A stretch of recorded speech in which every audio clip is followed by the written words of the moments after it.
Ada loh, sebuah masalah yang sunyi tapi ngerusak banget di dalam birokrasi kita. Ini bukan soal skandal yang heboh, bukan. Tapi soal hening yang diam-diam mematikan inovasi. Nah, hari ini kita akan coba bongkar soal stagnasi senyap yang menggerogoti dari dalam ini. Yuk kita mulai. Pernah nggak sih ngerasain suasana kayak gini? Sebuah ruangan yang harusnya jadi tempat adu ide, malah jadi hening total. Kutipan ini tuh bukan cuma soal rapat yang jadi canggung ya, tapi ini adalah gambaran kecil dari sebuah kebisuan yang terorganisir, sebuah gejala dari masalah yang jauh lebih dalam. Kita kan udah sering banget ya dengar istilah job hopping.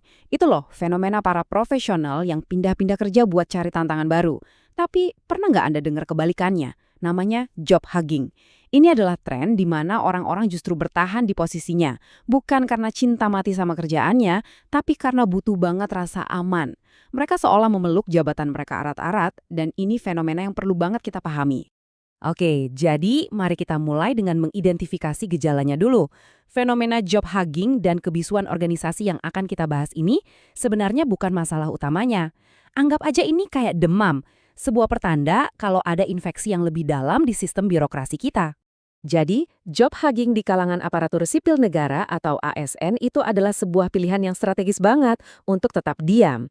Ini bukan soal takut bersaing di luar, bukan, tapi lebih ke bertahan dari ketidakpastian yang ada di dalam sistemnya sendiri. Bisa dibilang, ini adalah pilihan yang paling rasional untuk mengamankan karir di lingkungan yang susah ditebak. Gejala kedua adalah kebisuan organisasi. Nah, ini penting banget nih buat digarisbawahi. Ini tuh bukan sekedar diam biasa. Ini adalah sebuah tindakan aktif di mana orang sengaja menahan diri untuk gak ngomong. Entah itu ide, kritik, atau saran, yang padahal bisa jadi krusial banget buat kemajuan. Oke, kita udah lihat gejalanya ya. Sekarang, waktunya kita jadi detektif organisasi. Yuk kita bedah anatomi dari karir yang mandek ini dan cari tahu kenapa sih kok bisa banyak banget talenta yang memilih untuk diam dan bertahan? Apa sebetulnya akar masalahnya? Akar masalahnya itu bukan satu hal tunggal, tapi kayak jaring yang saling terkait. Coba deh bayangin, budaya yang sangat hierarkis, ditambah jenjang karir yang abu-abu, dan proses promosi yang serba tertutup. Kombinasi ini semua menciptakan satu pesan yang sangat kuat.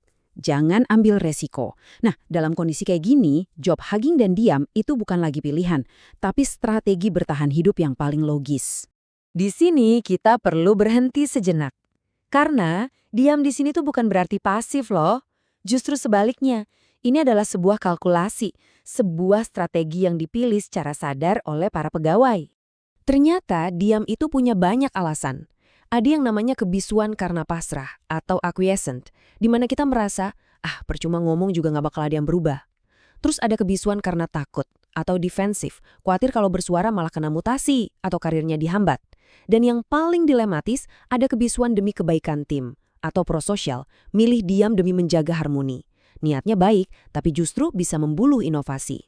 Lalu, apa yang terjadi kalau semua ini terus dibiarkan?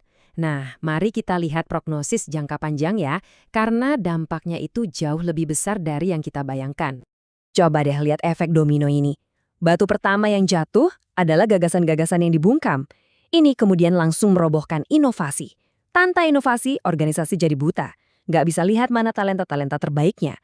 Dan batu domino terakhir yang ambruk, seluruh agenda reformasi birokrasi macet total. Jadi, poin krusialnya adalah ini.